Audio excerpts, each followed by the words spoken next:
성경 통독 282번째 날입니다. 오늘도 주님께서 주실 은혜를 소망하며 함께 진리와 생명의 말씀 앞으로 나아가겠습니다. 잠깐 기도하겠습니다.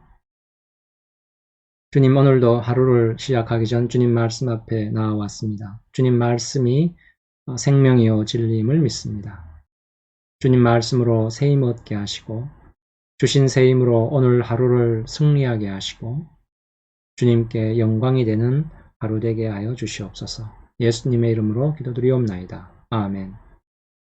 오늘 읽을 말씀은 마태복음 5장에서 7장까지의 말씀인데 오늘은 5장을 함께 읽고 나머지는 따로 읽어주시면 감사하겠습니다. 5장 말씀을 읽겠습니다.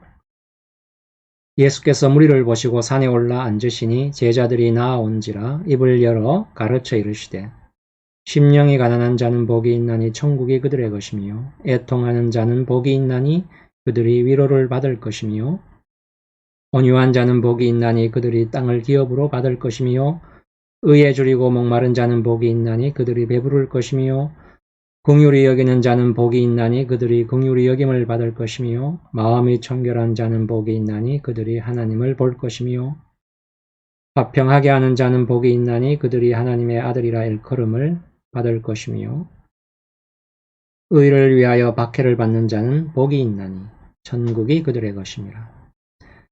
나로 말미암아 너희를 욕하고 박해하고 거짓으로 너희를 거슬러 모든 악한 말을 할 때에는 너희에게 복이 있나니 기뻐하고 즐거워하라. 하늘에서 너희의 상이 큼이라. 너희 전에 있던 선지자들도 이같이 박해하였느니라. 너희는 세상의 소금이니 소금이 만일 그 맛을 잃으면 무엇으로 짜게 하리요. 후에는 아무 쓸데없어 다만 밖에 버려져 사람에게 밟힐 뿐이니라. 너희는 세상의 빛이라.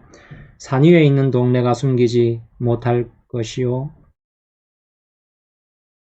사람이 등불을 켜서 말 아래 두지 아니하고 등경 위에 두나니 이러므로 집안 모든 사람에게 비치느니라. 이같이 너희 빛이 사람 앞에 비치게 하여 그들로 너희 착한 행실을 보고 하늘에 계신 너희 아버지께 영광을 돌리게 하라. 내가 율법이나 선지자를 폐하러 온 줄로 생각하지 말라. 폐하러 온 것이 아니요 완전하게 하려 함이라. 진실로 너희에게 이르노니 천지가 없어지기 전에는 율법의 1.1획도 결코 없어지지 아니하고 다 이루리라. 그러므로 누구든지 이 계명 중에 지극히 작은 것 하나라도 버리고 또 그같이 사람을 가르치는 자는 천국에서 지극히 작다 일컬음을 받을 것이요 누구든지 이를 행하며 가르치는 자는 천국에서 크다 일컬음을 받으리라. 내가 너희에게 이르노니 너희 의가 서기관과 바리새인보다 더 낫지 못하면 결코 천국에 들어가지 못하리라.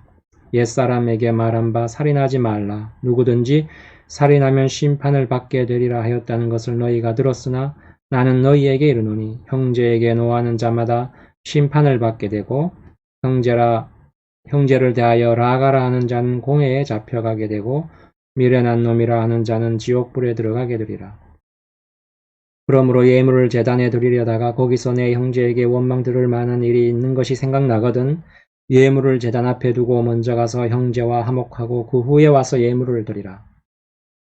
너를 고발하는 자와 함께 길에 있을 때에 급히 사화하라. 그 고발하는 자가 너를 재판관에 내어주고 재판관이 옥리에게 내어주어 옥에 가둘까 염려하라. 진실로 내게 이르노니 내가 한 푼이라도 남김없이 다 갚기 전에는 결코 거기서 나오지 못하리라. 또 간음하지 말라 하였다는 것을 너희가 들었으나 나는 너희에게 이르노니 음욕을 품고 여자를 보는 자마다 마음에 이미 간음하였느니라. 만일 내 오른 눈이 너로 실족하게 하거든 빼어내버리라. 백체 중에 하나가 없어지고 온몸이 지옥에 던져지지 않는 것이 유익하며 또한 만일 내 오른손이 너로 실족하게 하거든 찍어내버리라. 내 백체 중 하나가 없어지고 온몸이 지옥에 던져지지 않는 것이 유익하니라. 또 일렀으되 누구든지 아내를 버리려거든 이혼 증서를 줄 것이라 하였으나 나는 너희에게 이르노니 누구든지 음행한 이유 없이 아내를 버리면 이는 그로 간음하게 하며 또 누구든지 버림받은 여자에게 장가드는 자도 간음함이니라. 또 옛사람에게 말한 바 헛맹세를 하지 말고 내 맹세한 것을 주께 지키라 하였다는 것을 너희가 들었으나 나는 너희에게 이르노니 도무지 맹세하지 말지니 하늘로도 하지 말라. 이는 하나님의 보좌임이요 땅으로도 하지 말라. 이는 하나님의 발등상임이요 예루살렘으로도 하지 말라. 이는 큰 임금의 성임이요 내 머리로도 하지 말라. 이는 내가 한터럭도 희고 검게 할 수 없음이라. 오직 너희 말은 옳다 옳다 아니라 하라. 이에서 지나는 것은 악으로부터 나느니라. 또 눈은 눈으로 이는 이로 갚으라 하였다는 것을 너희가 들었으나 나는 너희에게 이르노니 악한 자를 대적하지 말라. 누구든지 내 오른편 뺨을 치거든 왼편도 돌려대며 또 너를 고발하여 속옷을 가지고자 하는 자에게 겉옷까지도 가지게 하며 또 누구든지 너로 억지로 오리를 가게 하거든 그 사람과 심리를 동행하고 내게 구하는 자에게 주며 내게 꾸고자 하는 자에게 거절하지 말라. 또 내 이웃을 사랑하고 내 원수를 미워하라 하였다는 것을 너희가 들었으나 나는 너희에게 이르노니 너희 원수를 사랑하며 너희를 박해하는 자를 위하여 기도하라. 이같이 한즉 하늘에 계신 너희 아버지의 아들이 되리니 이는 하나님이 그 해를 악인과 선인에게 비추시며 비를 의로인 자와 불의한 자에게 내려주심이라. 너희가 너희를 사랑하는 자를 사랑하면 무슨 사항이 있으리요? 세리도 이같이 아니하느냐? 또 너희가 너희 형제에게만 온한하면 남보다 더하는 것이 무엇이냐? 이방인들도 이같이 아니하느냐? 그러므로 하늘에 계신 너희 아버지의 온전하심과 같이 너희도 온전하라. 아멘. 그리스도인은 모두가 예외 없이 그 안에 하나님의 영이 새로이 창조된 자요. 그래서 죄를 감각하게 되고 하나님을 감각하게 되고 하나님으로부터 나오는 것만으로 마음의 쉼과 만족을 얻는 자들입니다. 이 세상의 것을 아무리 소유해도 참된 만족이나 평안을 못 느끼는 그런 존재인 거지요. 잠시 그 세상의 유혹에 넘어가는 수는 있어도 곧바로 다시 마음의 답답함을 느끼게 됩니다. 왜 그러냐 하면 새롭게 영적으로 출생한 전혀 새로운 존재이기 때문에 그렇습니다. 신비인 거죠. 이 세상 존재와 완전히 질적으로 다른 존재요. 질적으로 다른 존재, 영적인 존재로 다시 태어난 것입니다. 그런데 이게 참 실감이 안 나죠. 우리가 질적으로 다른 존재, 영적인 존재로 완전히 새롭게 태어난 그런 존재임을 오늘 팔복이 말해주고 있습니다. 팔복이란 우리가 5장 처음 읽었죠. 팔복이란 우리가 팔복이 말하는 심령이 되어야 구원을 얻는 그런 구원의 조건이 아니라 우리가 전혀 다른 존재, 영적인 존재로 태어났기 때문에 나타나는 증상들입니다. 증세들이죠. 우리가 영적으로 새롭게 출생을 했기 때문에 하나님에게 속하는 거룩함이나 생명이나 진리나 의나 이런 것들을 감각하게 되어서 나타나는 증세들인 것입니다. 마음이 가난하고 애통해하고 긍휼히 여기고 마음이 청결해지고자 하고 온유하고 의에 줄이고 목말라 하는 이런 증세들이 우리가 새로 태어났기 때문에 나타나는 증세들인 거죠. 증상들입니다. 그런데 거듭난 심령이 자신감이나 넉넉함으로 나타나지 않고 가난하고 겸비하고 겸손하게 나타나는 이유가 뭐냐면 우리 모두가 죄인이었고 거룩함과 생명과 의와 같은 영적인 문제에 대해서는 무능한 존재였고 우리가 필요로 하는 영적인 문제를 해결할 능력이 없다는 자각 증세이기 때문에 자신감이나 넉넉함이나 이런 것으로 갈 수 없고 가지 않고 마음이 가난해지고 애통해하고 그렇게 되는 것입니다.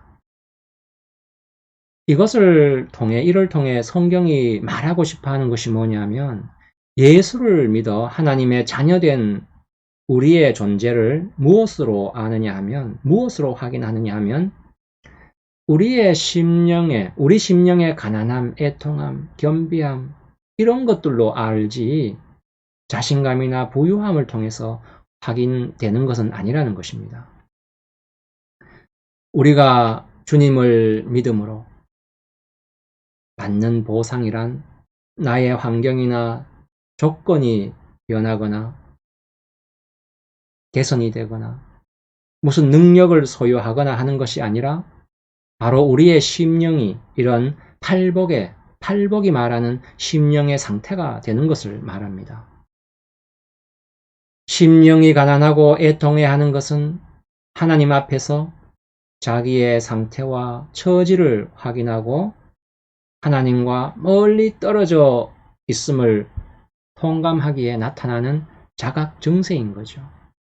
그런데 심령이 가난하다든가 애통해 한다든가 하는 이런 심령 거듭난 자의 심령의 상태가 왜 복이냐 하면, 처음 말했듯이 하나님 자녀로 다시 출생해서 진리와 생명과 거룩에 대한 감각을 갖게 되었기 때문에 나타나는 증상들이기 때문에 그런 것입니다.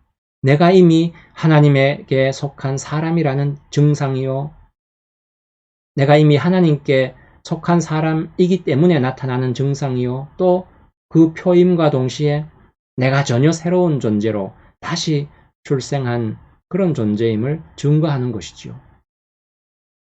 이런 증상이 없는 자들은 어떻습니까? 부유하고 배부른 자요, 자신감에 차 있는 자요. 그래서 예수님은 이런 자들에 대해서 화있을진저 하고 꾸짖지 않습니까?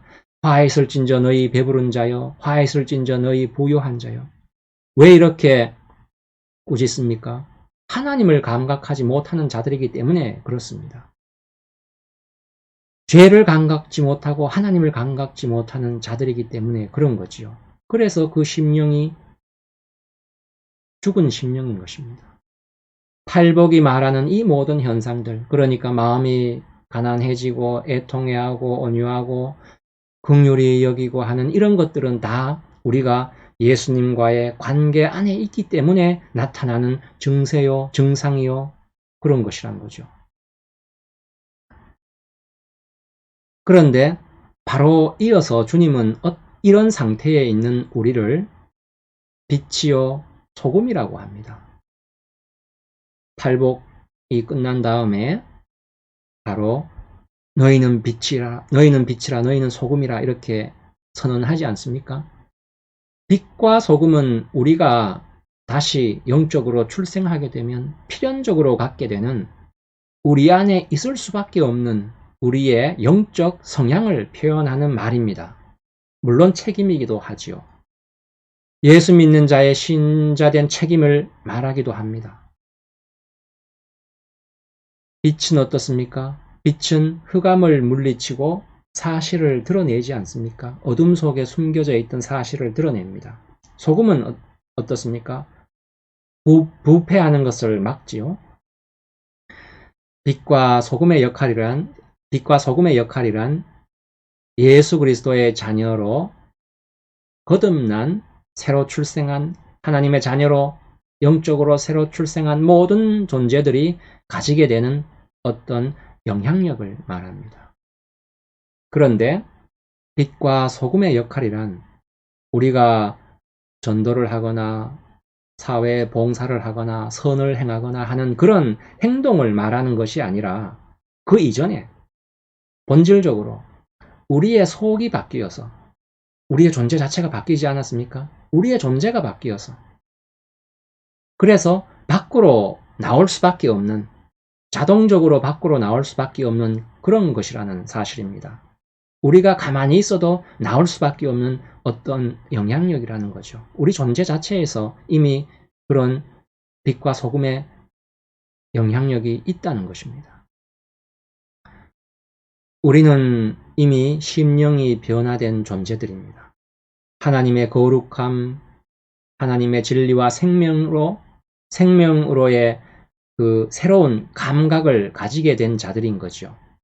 그래서 심령이 가난하고 애통해하고 긍휼히 여기고 하는 심령이 변한 그런 증상이 나타난다고 했는데, 이런 심령이 되지 않고서는 우리는 원수를 사랑할 수 없습니다. 그렇죠? 원수 사랑은 불가능합니다. 가까운 친구 사이도 신의를 지키는 게 힘든 것이 사람의 실력인데 어떻게 원수를 사랑하겠습니까? 그러나 하나님 앞에서 심령이 가난한 상태에 들어가면, 애통해하는 상태에 들어가면 우리는 누구에게도 심판할 자격이 없음을 자각하게 되는 것이요. 우리가 어느 누구를 욕할 자격이 없음을 자각하게 되는 겁니다. 왜냐하면 그가 짓는 누군가 짓는 죄나 그가 하는 어떤 그 추악한 모습도 나 자신과 방불한 것임을 알기 때문이지요. 그래서 우리는 어느 누구도 원수라 칭할 수 없게 되는 것입니다. 어느 누가 나에게 잘못한 것이 그 사람만의 잘못이 아니라 내 안에도 있는 잘못임을 자각하게 되기 때문이지요. 우리는 내가 긍휼을 필요로 하는 자임을 자각하고, 또 그래서 모든 사람에게 긍휼을 베풀 수밖에 없는 존재임을 또한 자각하게 되지 않습니까? 그렇지 않고는 원수를 사랑할 수 없는 것 아니겠습니까? 빛과 소금이란 전혀 새로운 존재로 출생한 그리스도인이 세상에 대해 가질 수밖에 없는 영향력이라고 했는데,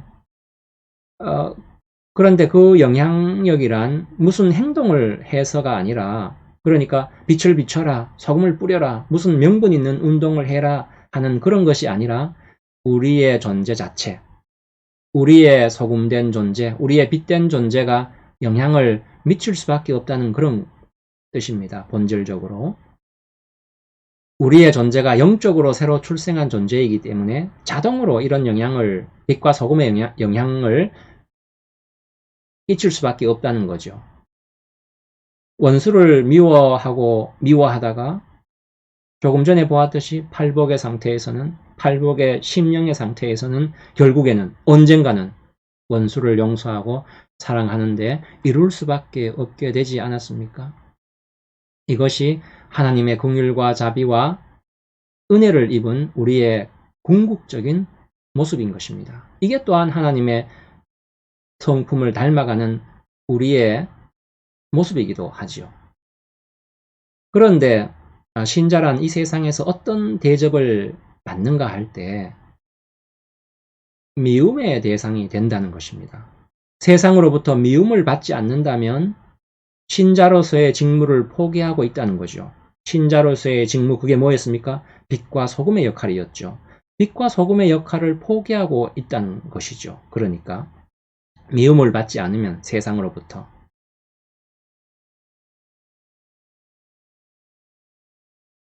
빛이 하는 일이 뭡니까?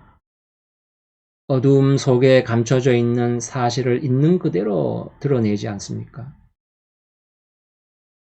우리가 있음으로 해서 세상 사람이 얼마나 악하며 무지하며 하나님에 대해 무지하며 영적인 것에 대해 무지하며 하나님 떠나 있으며 얼마나 많은 죄악을 먹고 마시는가가 드러나야 하는 거죠. 우리가 있음으로써. 그게 빛의 역할 아니겠습니까? 세상 사람이 정죄감을 스스로 느낄 정도로 그리스도인은 이 세상에 속하지 않아야 됩니다.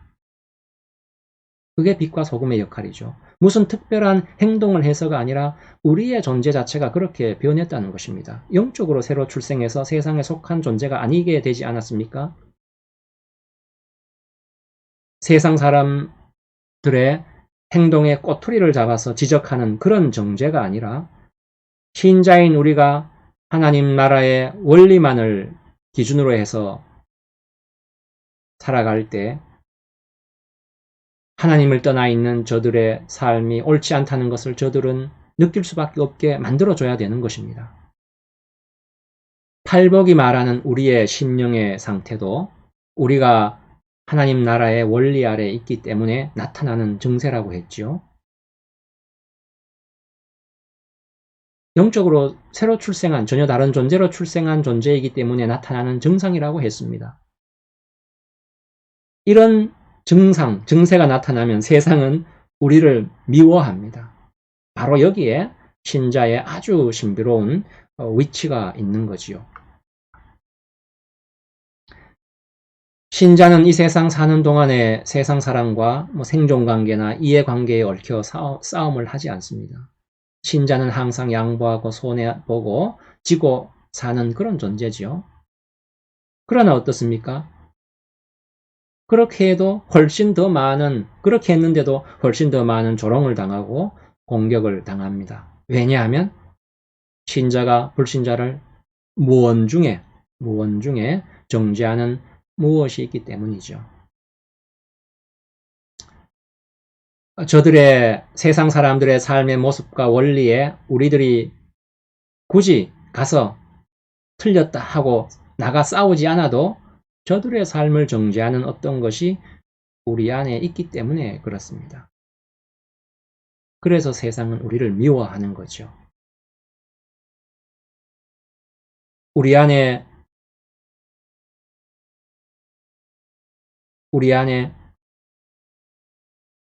그 불신자, 세상을 정죄하는 무언가 있다고 했는데 그게 무엇겠습니까? 하나님을 감각하고 죄를 감각하는 우리의 영적으로 거듭난 것이고 그래서 거기서 나오는 하나님의 심령이라고 그랬죠. 제가 벽촌 산골에 살았는데 근처에 학교가 없으니 도시에 나가서 자취하면서 학교 다니는 친구들이 많았습니다. 그때 순박한 친구들이 도시 나가서 이런저런 친구 뭣도 모르고 만나다가 나쁜 친구 만나서 나쁜 물든 친구들이 참 제법 있었는데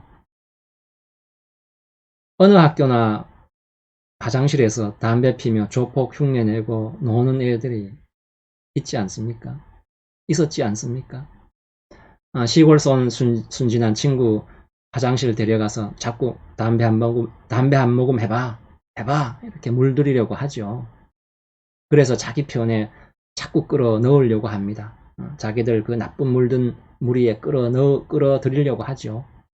그러다가 하다 안 되면 결국 무지무지 쌍스러운 욕하고 괴롭히고 해서 넘어뜨리려 하다가 그래도 안 되면 나중에는 본체도 안 하고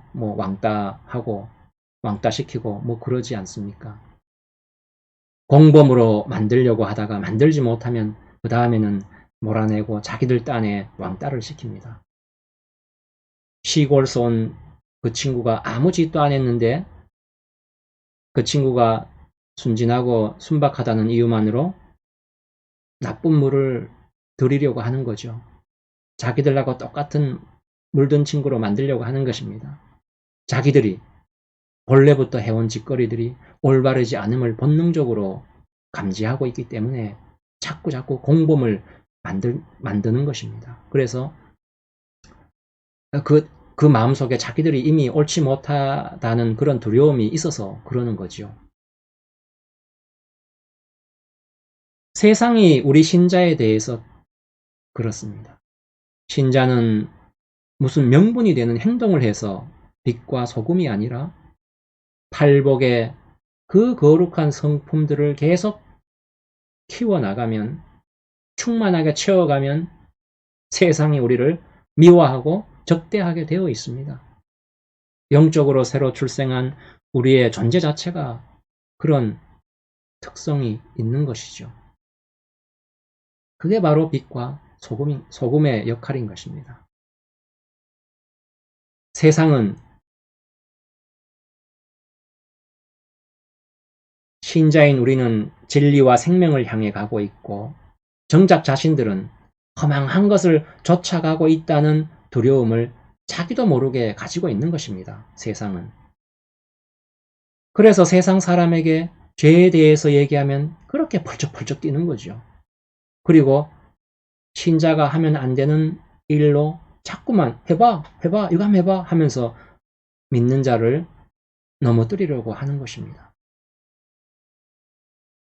자기들이 추구하는 것이 실은 허망함을 자기도 모르게 이미 감지하고 있는 것이죠. 세상의 신자들에 대하여 신자가 훨씬 더 많이 양보하고 있는데도 그토록 화를 내는 이유가 거기에 있습니다.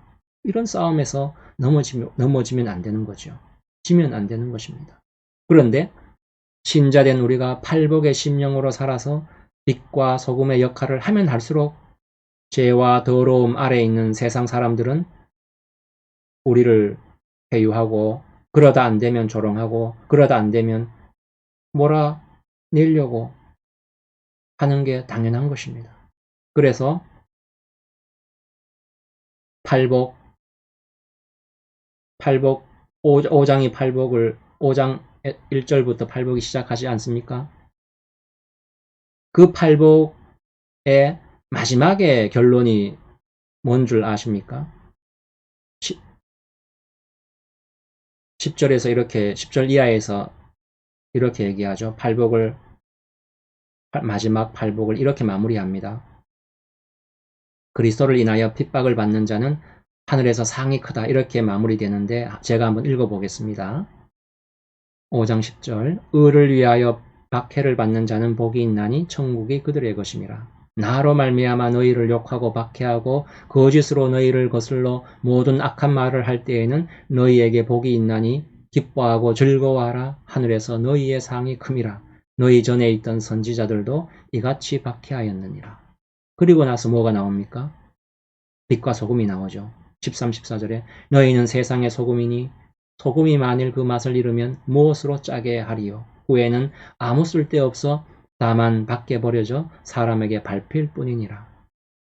너희는 세상의 빛이라. 산 위에 있는 동네가 숨기지 못할 것이요 사람이 등불을 켜서 말 아래 두지 아니하고 등경 위에 두나니 이러므로 집안 모든 사람에게 비치느니라. 이같이 너희 빛이 사람 앞에 비치게 하여 그들로 너희 착한 행실을 보고 하늘에 계신 너희 아버지께 영광을 돌리게 하라. 이렇게 말씀하고 있습니다.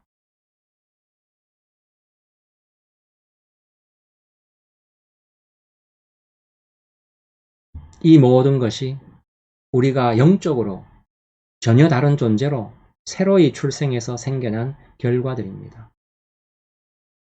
아담이 죄의 유혹에 넘어가 죄 아래 있으므로 상실되었던 영이 우리 안에 소생이 되어 우리의 죄를 감각하고 하나님을 감각하고 하나님에게서만 나오는 거룩함과 진리와 생명을 감각하기 때문에 우리의 심령이 가난해지고 애통해하고 온유해지고 청결해지고 하는 그런 팔복의 심령의 증상들이 나타나는 거죠. 그래서 그것만으로도 이미 우리는 빛과 소금의 역할을 하고 있는 것입니다.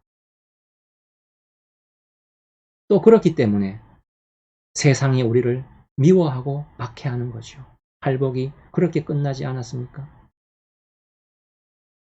하나님이 주신 이런 모든 복을 충만히 누리심으로 우리의 성품을, 하나님의 성품을 우리 안에 풍성하게 채워가는 우리 모든 믿음의 식구 되기를 소망합니다. 기도하시겠습니다. 하나님, 우리의 영을 소생시키사 하나님 알게 하시고 하나님 자녀 삼으시니 감사합니다. 우리가 하나님의 거룩함과 진리와 생명을 맛보았기에 우리의 심령이 가난하고 애통해하고 긍휼히 여기는 팔복의 심령을 갖게 되었음을 인하여 감사합니다. 하나님을 알므로 생겨난 이런 심령을 충만히 누리게 하사 이 세상에서 하나님 자녀로 살면서 주님께서 요구하시는 빛과 소금의 역할 충만히 감당하게 하사 우리 안에 주님의 성품이 나의 성품이 되는 거룩한 우리가 되게 하여 주시옵소서. 감사드리오며 우리 주 예수 그리스도의 이름으로 기도드리옵나이다. 아멘.